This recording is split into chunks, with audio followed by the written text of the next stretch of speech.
In Bellingham, Washington, efforts to modernize commercial fishing fleets with cleaner, more efficient engines have come to a grinding halt.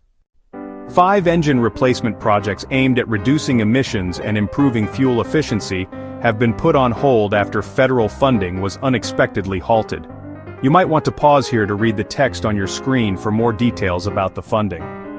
The Working Waterfront Coalition of Whatcom County reports that 3 local fishing companies were counting on grants from the Environmental Protection Agency to replace aging engines, some of which date back to the 1960s. But with those funds now in limbo, fishermen are left without the resources to move forward. Some of these fishermen don't have the money to do these upgrades unless they can count on this reimbursement, which means once they schedule that work, they're committed.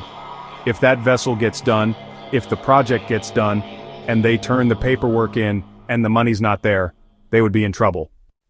The stalled upgrades would have replaced older engines with new diesel models, a move expected to reduce emissions while increasing efficiency and profitability for local operations. Tucker remains hopeful that the project may still move forward, as it involves diesel-to-diesel conversions. However, without firm confirmation of funding, uncertainty persists. My Bellingham Now reporters also shared that the funding freeze is not just affecting Bellingham, it's a growing concern nationwide. From Alaska to Maine, fishermen and processors who were promised financial support for vessel and facility improvements are now finding themselves left high and dry. For commercial operators, these upgrades are more than just environmental improvements. They're an investment in longevity and sustainability.